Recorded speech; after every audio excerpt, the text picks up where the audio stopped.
Olá, amigos, estamos começando mais um Ponto a Ponto. Recebendo hoje Otávio Caumo, nosso amigo de sempre, que sempre está aqui nos dando a mão e conversando, trazendo informação para a gente sobre os mais diversos temas. Não é isso, Caumo?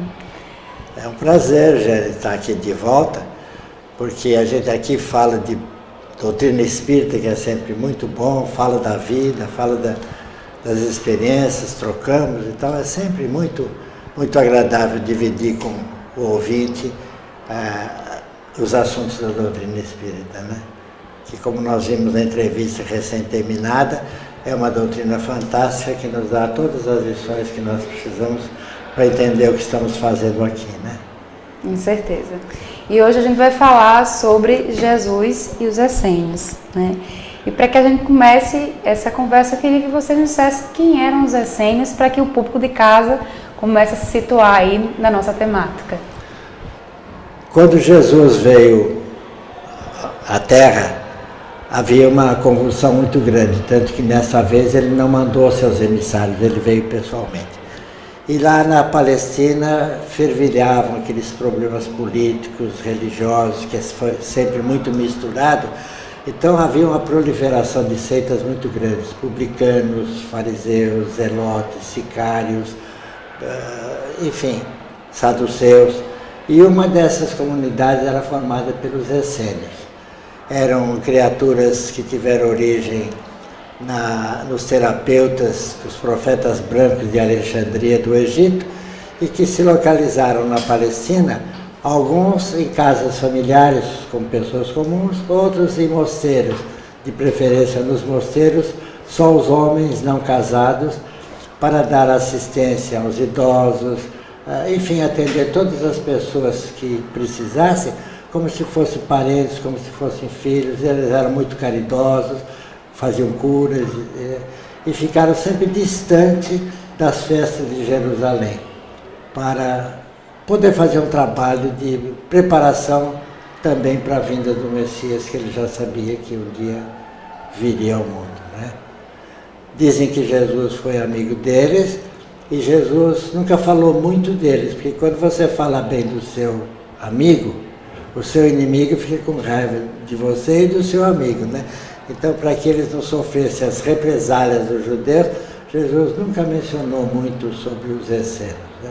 Mas era uma comunidade muito respeitada e que seria praticamente o pioneirismo do próprio cristianismo, a semente que acabou dando o cristianismo. Então eles prepararam o terreno para a chegada de Jesus. Prepararam. Vós que clama no deserto, aplanai os caminhos do Senhor. Tinha João Batista, que era essênio.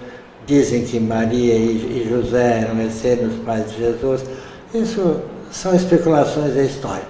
Agora, que eles tinham um comportamento que a gente compararia hoje com o comportamento cristão, de amor ao próximo, isso realmente, eles sempre foram enaltecidos pelos que os conheciam, né? Prepararam a vinda do Messias, mas já viviam as verdades que o Messias viria ensinar também, né? Se a gente tomar como base essa sua fala, né, que eles viviam esse ensinamento de amor ao próximo, né?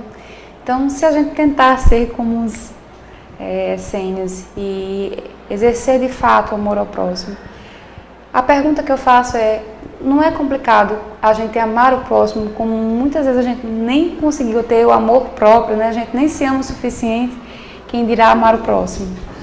Porque nós, como espíritos ainda imperfeitos, habitantes de um mundo de provas e expiações, ainda não decodificamos bem o Evangelho do Cristo. O dia que nós entendemos que o Evangelho é uma lei, quando Jesus diz, ama o próximo como a ti mesmo, ele não está sugerindo, aconselhando, ele está te dando uma receita contra a qual você não tem saída. Ou você ama ou você está perdido. Por quê? Porque quando você ama, você tem amor. Quando você odeia, você tem ódio. Já devia assistir um dia desse numa palestra de um orador muito bom sobre a paz. Diz, a minha paz eu não posso dar para você. Se eu quiser dar a minha paz para você, talvez eu dê 30%, mas 100% ela é minha. Isso acontece com amor, com ódio, com desejo de vingança, com todos os sentimentos. Então, no dia que nós percebemos, nos convencemos e acreditamos de verdade que nunca fazemos nada para os outros, mas fazemos tudo para nós vamos passar a nos amar. Porque realmente, como você disse, quando nós somos insatisfeitos, quando nós somos impacientes, neuróticos, inconformados com a vida, é desamor em relação a nós mesmos, é falta de caridade conosco. Às vezes a gente é tão caridoso com o próximo e nas horas básicas de ser caridoso conosco nós perdemos a oportunidade. Não é? Então isso é que nós precisamos aprender, que só damos do que temos. Não é? Para amar precisamos ter amor. Então, como você disse, como eu vou amar o próximo se eu não me amo? Não tem condição. Não é? O próximo que eu devo amar, como diz o ama o próximo como a você próprio, recomendação de Deus, ama a Deus sobre todas as coisas, né? Os mandamentos reduzidos por Jesus. Como eu vou amar a Deus se eu não amo o meu semelhante? Deus eu não sei o que é, não tenho a mínima ideia do que seja Deus. O meu semelhante está aí na minha frente. Se eu não consigo amá-lo, como é que eu vou amar o pai se eu não amo o filho? Não é? Então isso é uma realidade, viu? Ainda não aprendemos nem a nos amar. O Filon de Alexandria, né, considerava os essênios como santos que habitam as aldeias e as vilas da Palestina. Por que ele considerava? Justamente por esse amor ao próximo que eles tinham. Se tivesse um velho desamparado, eles levavam para os mosteiros e eles cuidavam gratuitamente, com todo o amor, com todo o zelo, independente de parentela. O que nós temos hoje é a ideia de fazer para os nossos. A gente que lida um pouquinho com as redes sociais, de repente a gente recebe uma figurinha daquela, toda colorida assim, Jesus, protege minha família, protege meu filho, protege minha casa, tá? E eu pergunto, e os outros? Só o meu, e os outros? Mas não é, porque se o outro não estiver ajustado, não adianta eu estar ajustado, ele vai me agredir. Quanto mais gente feliz houver no mundo, mais bonito o mundo vai ser. Então eu não tenho que pedir para mim, eu tenho que pedir para a humanidade, eu tenho que pedir para cada um. Não é? Que todos estejam ajustados. Como dizia um locutor de rádio muito antigo lá em São Paulo, faz o bem para o teu irmão. E se não conseguir, paciência, vai em frente. Você poderá não fazer nada, mas será um canalha a menos da humanidade, né? Então nem sempre nós podemos ajudar, nem sempre o outro quer ajuda. Mas nós temos que saber que nesse intercâmbio todos têm que estar felizes, nós não podemos ser felizes sozinhos. Né? Então, como eles eram considerados por Filon, que era um historiador da época, Filon de Alexandria, como o outro, Flávio Josefo também, outro que retratou bem todos aqueles povoados da época, porque via o comportamento deles completamente diferente dos fariseus, dos saduceus, gananciosos, egoístas, vaidosos, né? Se considerando o top dos religiosos e tal. E os essênios eram muito simples, viviam no deserto, plantavam sua comida, cuidavam de si, né? Calma, me veio a curiosidade agora. Os essênios foi um povo que se reuniu justamente por ter em comum esse sentimento de amor ao próximo, esses atos comuns no seu dia a dia, e aí se uniram porque viram no outro a oportunidade de partilhar esses momentos, ou eles foram, dentro da sua cultura, educados com esse sentimento de amor ao próximo? Eles já eram, ninguém conhece a origem desses homens, mas a partir dos terapeutas eles eram pessoas que faziam curas, não sei se com a imposição de mão, com a mente, faziam curas, eles previam, profetizavam, raramente se enganavam. Então eles já formavam um núcleo que talvez por afinidade foi se juntando, né? E que depois então eles tentaram ramificar isso, tentaram pregar isso. O que havia neles era uma diferença da água para o vinho em relação aos demais religiosos, né? Tanto que eles viveram muito pouco. Tem-se notícia dos essênios 150 anos antes de Jesus.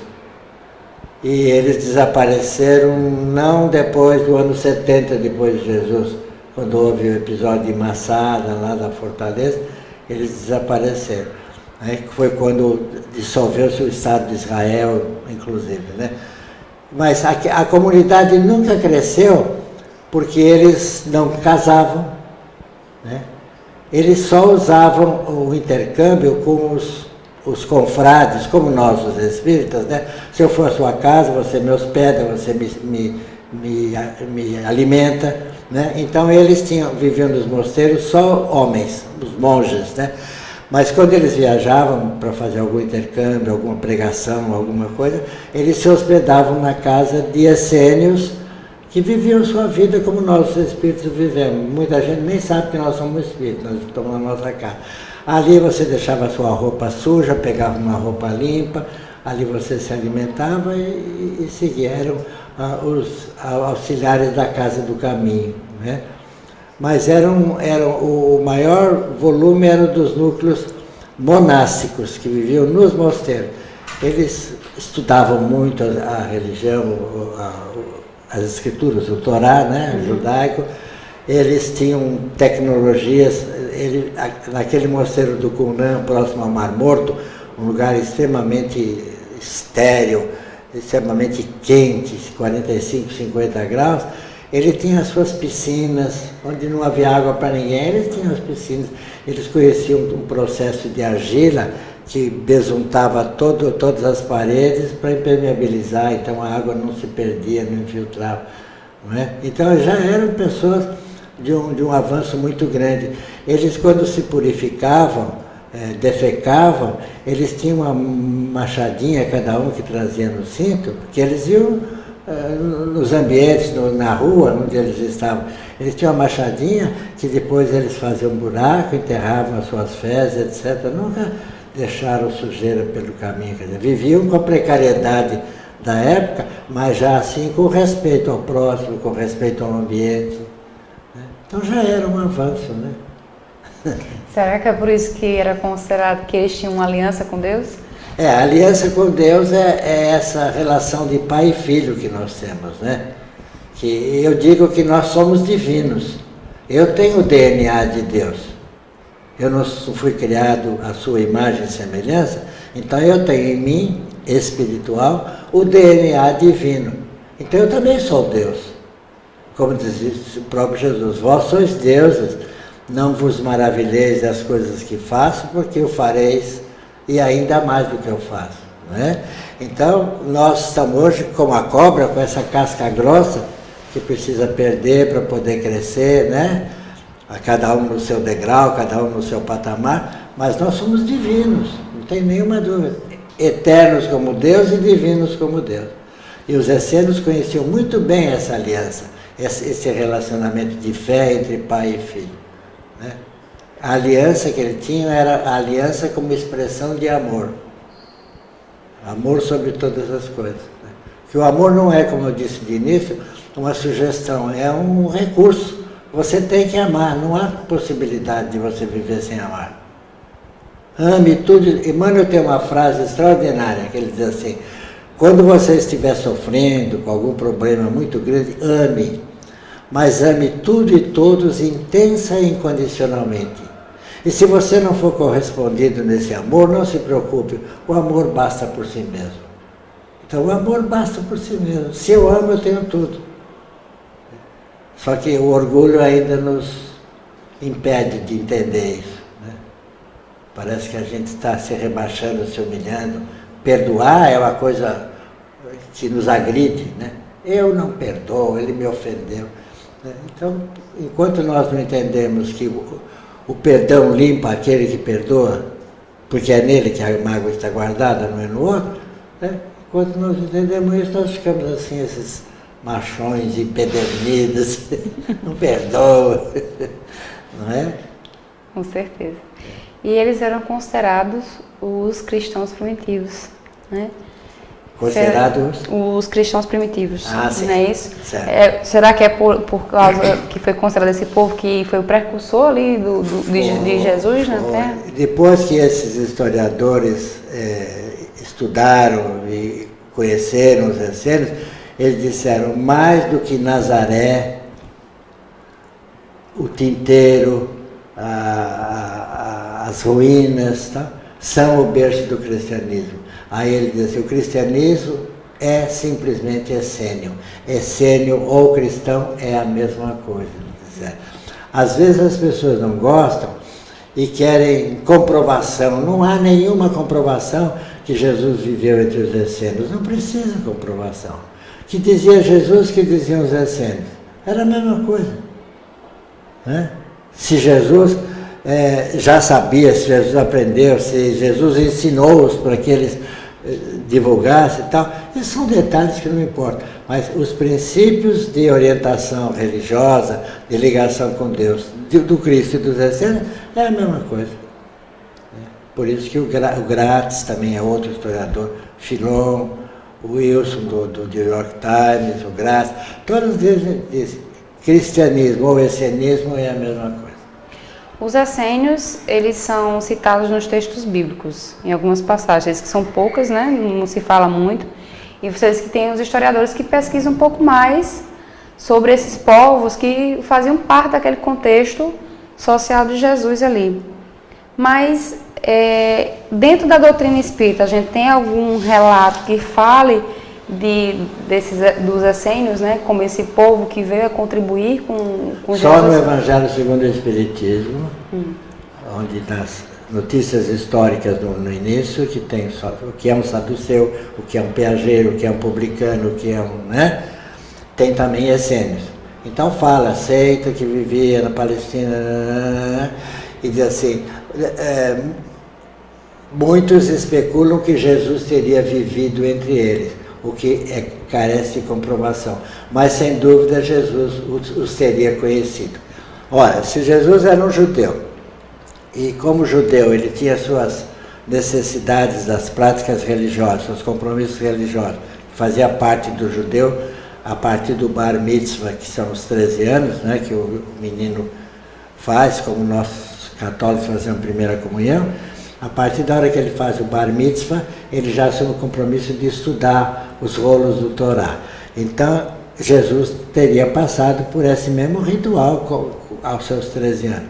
Então, ele os teria fatalmente conhecido, e tudo indica que quando ele foi fazer as suas práticas religiosas, frequentar os seus ambientes religiosos, a mãe levaria para um núcleo afim. Como você não leva seu filho para uma igreja evangélica, você leva para um centro espírita. Eu já fui católico, hoje minha prática religiosa é no espiritismo. Então qualquer pessoa, parente meu, eu não vou dizer: olha, vamos lá na igreja católica. Vou assistir uma missa circunstancialmente, mas não vou lá com minha prática religiosa. Minha prática religiosa é dentro do centro. Então, no Evangelho segundo o Espiritismo, diz que se carece de comprovação. Agora, nós temos que observar uma coisa importante também. Os essênios eram pessoas que não tinham não eram conhecidos por ninguém. Mas a partir da descoberta dos manuscritos do Mar Morto, numa gruta aí perto do Qumran. Qumran foi um dos mosteiros onde eles viviam, ali no Mar Morto. Depois dessa descoberta, muita luz foi colocada sobre isso. Né? Foi encontrado o rolo de Isaías, conforme está na Bíblia, com 8 metros de comprimento, dizendo tudo aquilo: nascerá o Messias de uma virgem na Belém de Efrata, que significa a casa do pão, etc. Né? Será maltratado, quer dizer, no livro de Isaías, como está na Bíblia, foi encontrado no mosteiro, nas grutas que os essênios esconderam quando eles foram dizimados. Né?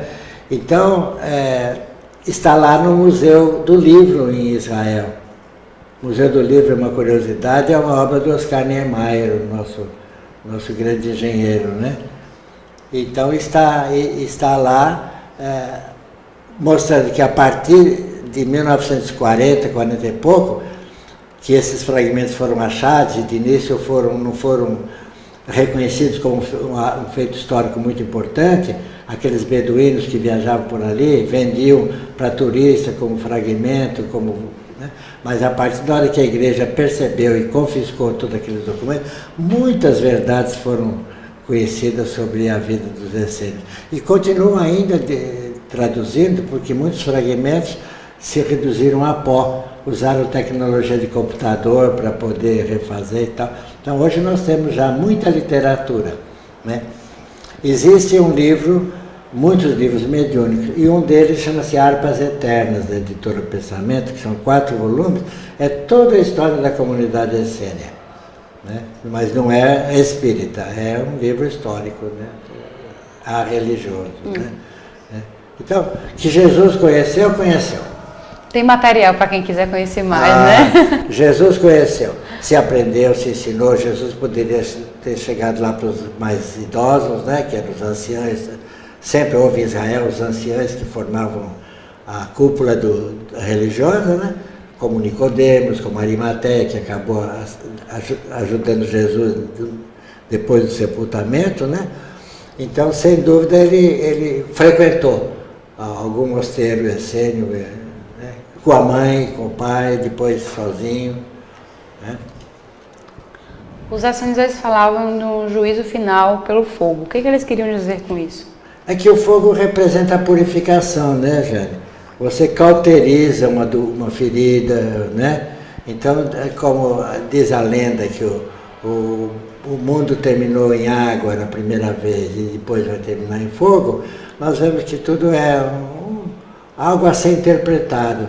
Esse água, já sabemos que o dilúvio não foi um dilúvio universal, foi um dilúvio regional no Vale do Eufrates, ali do Tigre, né, onde se encontrou civilizações 40 metros abaixo do nível do rio, em lamas, etc., né, que então foi uma inundação restrita e foi dado como o fim do mundo, o dilúvio universal. O mundo acabou em água. Não acabou, foi um pedacinho só. É como a história de Adão e Eva, que ninguém acredita mais, né? Adão saiu da sua parentela, encontrou estrangeira, casou e teve uma prole. Como ele teve prole se era só Adão e Eva, Caim e Abel, né? Então, o dilúvio, hoje já se sabe que foi um dilúvio sazonal, restrito, num pequeno espaço. E o fogo, que seria o símbolo da purificação, é aquilo que queima os miasmas, queima tudo que é ruim, né? Então a purificação do mundo vai se dar pelo fogo queimando as paixões, queimando os defeitos, queimando as inferioridades, né? Destruindo tudo que não presta pelo fogo. Né? Pondo fim, né? Pondo fim para que o mundo novo possa emergir, né? Com relação aos essênios, você disse que eles eram entre várias comunidades, vários grupos que tinham ali naquele momento. Mas que o destaque dele era justamente por esse comportamento de se dedicar ao próximo, a verdadeira vivência do amor, né? Mas se eles eram apenas uma comunidade pequena, nem tantas outras que tinham comportamentos e práticas completamente diferentes, como é que a gente pode dizer que eles são aqueles que prepararam o terreno para o cristianismo, visto que eles eram pequenos dentro de um contexto maior? Mas Jesus veio sozinho também fazer a reforma do mundo, né? Não precisa de multidão, né? O grande essênio, que é reconhecido pelo próprio cristianismo como aquele que preparou os caminhos do Senhor, é o primo de Jesus, João Batista, filho de Isabel, não é? Uhum. Que é 6 meses mais velho que Jesus. Aquele homem censor que cobrou de Herodes quando ele era um adúltero com a cunhada, né? Que até ela ficou tão cansada de João Batista que falou: Salomé vai dançar para você, que o marido queria que a Salomé, que era muito bonita, a filha de Herodes, dançasse, mas eu quero a cabeça de João Batista, porque João Batista incomodava muito aquela mulher que era mundana, né? Então não precisa multidão, uma pessoa faz esse começo. E João Batista não era só, tinha seus seguidores. Não passaram para a história os seus seguidores, porque no próprio Espiritismo nós conhecemos Divaldo, Raul Teixeira, mas não conhecemos os espíritas. Né? Quantos de nós faz trabalho de formiguinha aí? Né? Que são inspirados neles também, né? Nós inspiramos nas obras deles. Você faz isso no seu trabalho profissional, né? Você pega a doutrina, explica, dá detalhes no seu trabalho, na sua família, nem sempre os da família comungam os mesmos ideais, a mesma crença, então não precisava muita gente. Né? Então quem preparou foi João Batista, tanto que quando Jesus vem ao Jordão para sofrer o batismo, que todos tinham que ser batizados, né? Ele disse a João, me batiza também. Ele disse, eu não sou digno nem de amarrar a tua sandália. Não, mas agora é preciso que a lei se cumpra para que todos vejam. É quando João Batista batiza Jesus Cristo. Né? Então eles eram poucos, mas eram de qualidade. Né? O Tucumã é o mais conhecido, porque as ruínas estão lá. Mas tinha no norte, já perto da Síria, perto da Jordânia, tinha outros fora da Palestina, como no Egito, que também haviam essênios. Né? Então, onde eles foram mais localizados foi ali próximo a Jerusalém, próximo ao Mar Morto, que o Mar Morto está a 25 quilômetros de Jerusalém. Desceu a serra e já está no Mar Morto. Jericó de um lado, o Mar Morto do outro. Né? Então, eles prepararam para aquele mínimo que podia ser dito, que Jesus veio e lançou a semente. Jesus não é nem por nosso tempo ainda não entendemos. Né? 20 séculos ainda não entendemos. Mas a semente foi plantada, germinou, tivemos a felicidade de algum daqueles abnegados evangelistas resolver escrever alguma coisinha para poder chegar até nós hoje, senão nem isso nós saberíamos. Né? Então veja que a tarefa esteve sempre na mão de poucos. Né? Talvez tenha sido daqueles que disseram assim, é possível vivenciar o amor, né? Aqui a gente vivendo o amor. Sem dúvida. Os essênios, eles tinham templos, como era essa parte religiosa da vivência dos essênios? Eles tinham um local onde eles viviam, onde eles estudavam, onde eles tinham todas as suas atividades, comiam, moravam, viviam, plantavam, né? Porque eles se encarregavam de produzir todo o seu alimento. Né? Então eles tinham alguns templos. O maior templo, que era esse do Qumran, é uma coisa muito grande, não é uma casinha, não. É muito grande. Então, muito bem departamentalizado, os banheiros, as piscinas, a sala do sumo sacerdote, que seria o Hilarion, né, que é o venerável da fraternidade e tal. E eles, no final do dia, eles estudavam muito as escrituras. Né? Tanto que o que eles diziam é que qualquer um pode, como no Espiritismo, nós somos muito gratos ao Espiritismo, porque se nós fôssemos de outra doutrina, nós teríamos que estudar anos e anos de teologia para poder dizer uma missa, para poder dizer um curso. E nós não estudamos nada. Você quer trabalhar? Se não quiser trabalhar, eu boto você para trabalhar. Então a gente dá tantas oportunidades, e lá era a mesma coisa. Qualquer um que quisesse poderia juntar de 10 em 10 para ensinar a estudar as escrituras, o Torá. Né? Agora o que eles exigiam, que eles não abriam mão, é do exemplo. Né? Não adianta você fazer discurso. Eu me lembro um dia que eu vinha na praia, no congestionamento medonho, e aí conversei depois com um amigo, ele disse assim, você não sabe o que me aconteceu. Eu entrei com o meu carro pelo acostamento, quando chegou lá na frente o guarda me parou. E o guarda costumava parar e fazer voltar lá para o fim da fila. Aí ele conversou, o guarda parou o trânsito e ele foi embora. O filho dele que estava no banco de trás disse, pai, o guarda deixou você prosseguir, é? Antes que ele respondesse, o filho disse, você não deu dinheiro para o guarda, né, pai? Você não pode dar dinheiro para o guarda, Você lá na igreja ensina as pessoas o que é certo e o que é errado. Qualquer um podia dar dinheiro do guarda, você não. Ele falou, se arrependimento matasse, eu caí de um pedestal que meu filho tinha me colocado. Perdi o respeito do meu filho.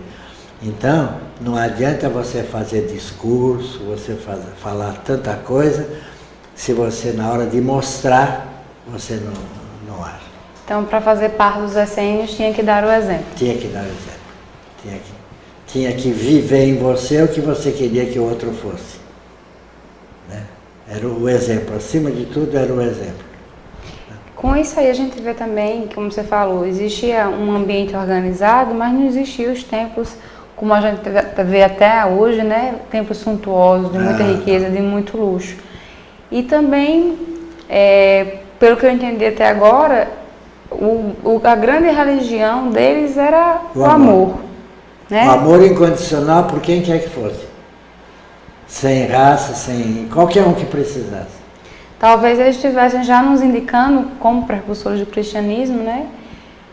Qual é o caminho para chegar ao céu, né? Qual é o caminho para chegar ao céu, exatamente. Num livro, aqui diz assim, em 1880, o reverendo inglês Gideon Alcilay achou um manuscrito chamado O Evangelho dos 12 Santos, no monastério budista na Índia, escrito em aramaico, e no capítulo 21, ele afirma que Jesus falou: vim para abolir as festas sangrentas e os sacrifícios, e se não cessais de sacrificar e comer carne e sangue de animais, a ira de Deus não terminará de persegui-los, como também conseguiu a vossos antepassados no deserto. Como perseguiu a vossos antepassados no deserto, que se dedicaram a comer a carne e que foram eliminados por epidemias de pestes. Com essa fala, a gente vê uma imagem de Jesus muito... É Deus. De Deus, perdão.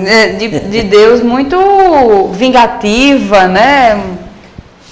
Ao longo da história, esse Deus vingativo sempre foi usado. Até recentemente no cristianismo. Deus castiga, Deus perdoa. Deus nem castiga nem perdoa. Quem castiga ou perdoa é o próprio indivíduo. Deus fez a lei. Agora, o que acontece?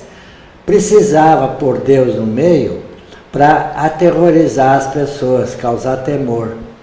Quando Moisés tirou aqueles 600 homens e mais mulheres e crianças do Egito, ele não tinha uma legislação para regulamentar a vida daquelas pessoas. Então, cada fato que surgia, ele criava uma lei. Ele dizia, então faz assim, ele roubou minha cabrita, dá 2 cabritas para ele, uma para devolver e uma de indenização. Aí meu marido morreu, você tem cunhado? Tem, chama o teu cunhado. Cuida da tua cunhada que o marido dela morreu e tal. Quer dizer, ali começaram as legislações primárias, porque a gente queixa hoje que tem lei demais, mas antigamente não tinha lei nenhuma. Né? Então precisa uma legislação. E o próprio Jesus sempre botou Deus no meio, né, para assustar as pessoas, porque era um jeito de... A ira dos céus vai se voltar contra você se você não fizer isso e tal. Mas isso tudo era uma maneira fantasiosa de tentar convencer o pecador a ser melhor. Porque Deus nem castiga, nem perdoa. E no Espiritismo é que nós estamos vendo um pouquinho dessa libertação. Para nós não existe esse Deus irado, né, sanguinário. Né? Para nós o Deus é um Deus de amor. Não é? Mas esses evangelhos, se nós considerarmos que além dos 4 evangelhos, Mateus, Marcos, Lucas e João, que a igreja usa, né? Existem tantos outros evangelhos. Nos missais católicos existe o livro de Tobias, o evangelho de Tomé. Conhecidos são 52 evangelhos apócrifos, carentes de verificação, de comprovação. Judas talvez não tenha escrito porque morreu, se enforcou.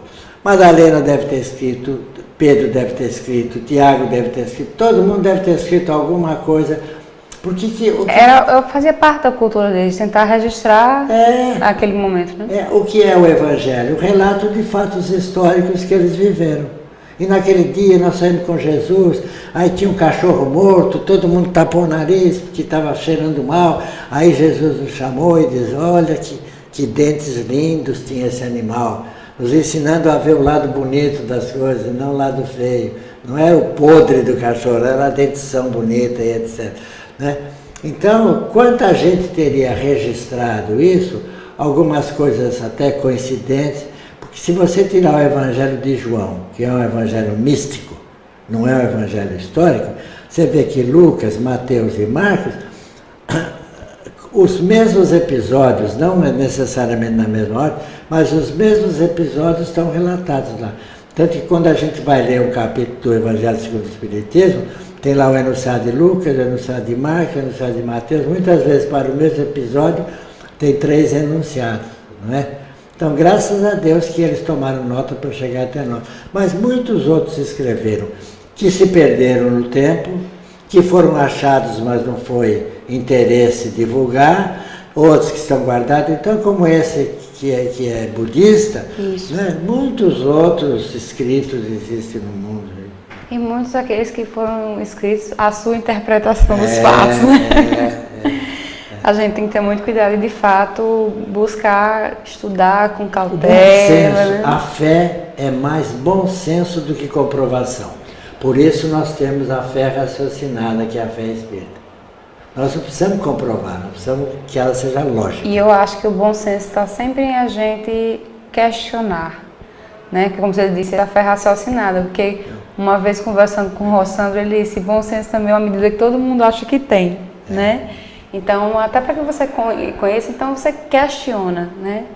Porque aí no que você questiona, você procura tirar aquela sua dúvida e no que você pesquisa, você estuda, a resposta vem. Não está no próprio livro dos Médiuns, não creiais em todos os espíritos, primeiro veja a exceção de Deus.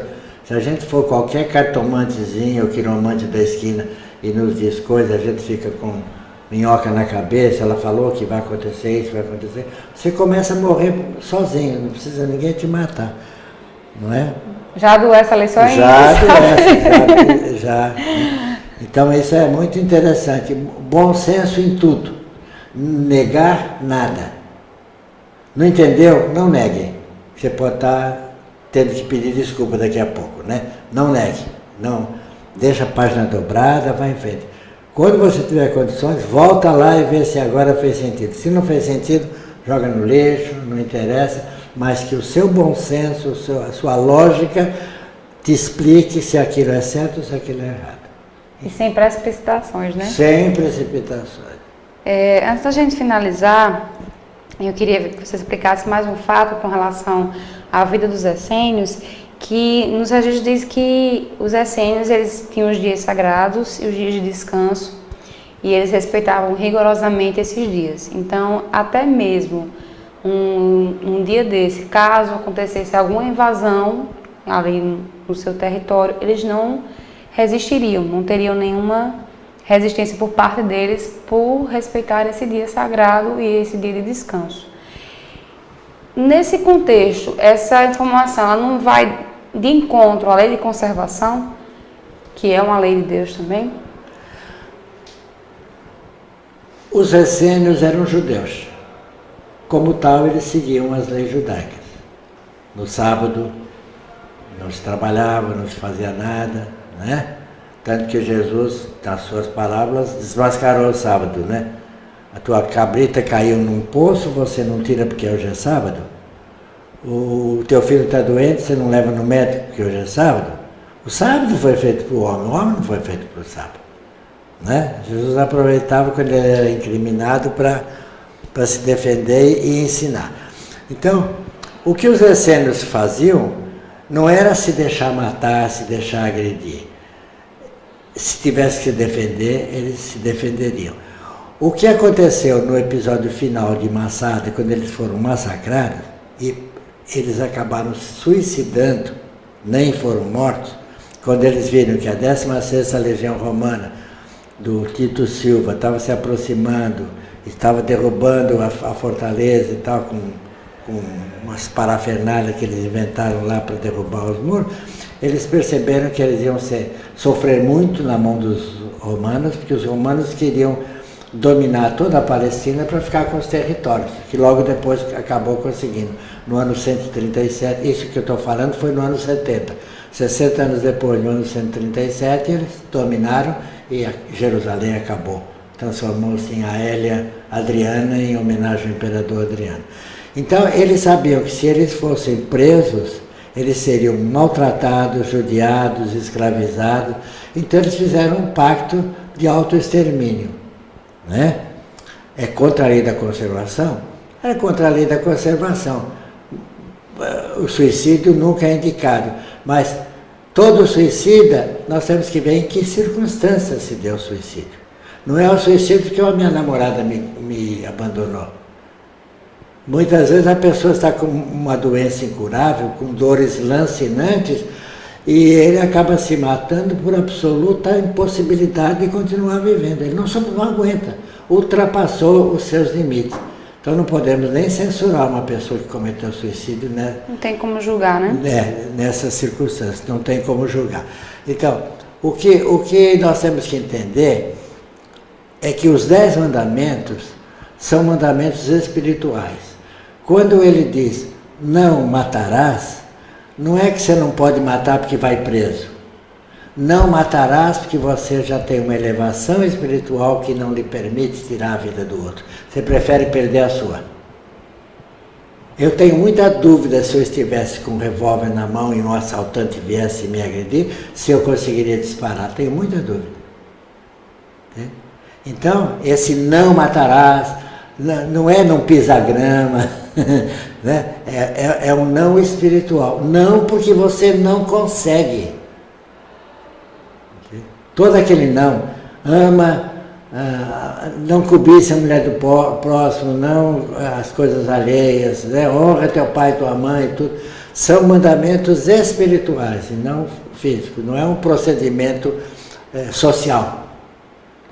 Então, eles provavelmente optaram nesse final de Massada, no ano 70, por ter um sofrimento menor, poupar deles uma vergonha. Né? Contra a lei da conservação foi, mas ali, se eles não morressem suicidados, eles morreriam assassinados. Ali não tinha opção, eles sabiam que ali era o fim, né? Não tinha saída. Então não foi nem tanto em respeito aos dias, mas pelo contexto, né, E ali não eram só homens, não era um mosteiro, na Fortaleza de Massada não era só um mosteiro, tinha homens, mulheres e crianças. Então eles não suportariam ver aquelas mulheres, aquelas crianças também sendo massacradas pelos exércitos romanos. Que os romanos estavam a fim de conquistar a Palestina a qualquer preço. Eles eram malvados, né? E eles perceberam que tinha acabado a condição de defesa deles, né? Não tinha mais. Calmo, muito obrigada por mais essa conversa maravilhosa que nos fez conhecer um pouquinho os essênios, né?